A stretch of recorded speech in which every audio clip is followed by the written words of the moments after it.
after watching this debate, for me, as someone who covered young voters, I just kept thinking of the memes galore that this debate brought out. And like, that's silly to say, but like, I think about the young voter who maybe doesn't follow politics and doesn't read the news, but follows a meme account and is like gonna see a meme of Biden looking lost or confused, and that affects voting. One thing that I'm curious about, with the kind of 1-2 punch, the shot chaser of that debate and then the Supreme Court ruling, I'm really wondering how the national conversation shifts around the kind of Joe Biden, but he's old. Joe Biden, he didn't do well in this debate. He seemed kind of feeble. He lost his train of thought. Versus, which candidate do you want to be president with the knowledge that that person essentially has no restrictions on how and whether they follow the law? I think really changes the calculus of some of these conversations around the quote-unquote double haters. The people who really do not truck with Donald Trump and really do not truck with Joe Biden.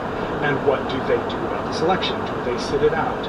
I really wonder if this Supreme Court decision is to 2024 what Dobbs and the striking down of Roe v. Wade was to 2022 in terms of galvanizing people who might have been viewing this election in a different way before this ruling came down.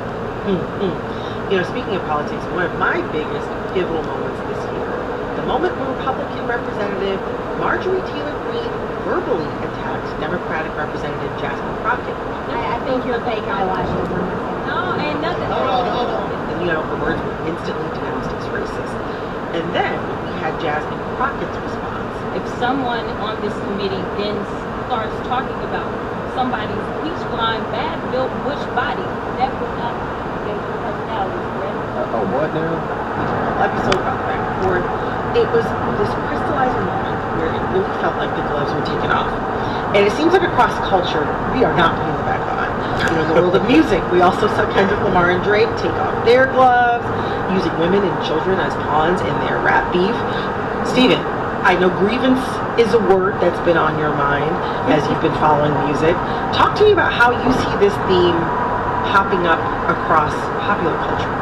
I have referred to 2024 on several occasions as the year of pop cultural grievance, extending not only to, we've mentioned these hip-hop beefs between Kendrick Lamar and Drake, same goes for the beefs between Megan Thee Stallion and Nicki Minaj, but also we have seen kind of album-length grievance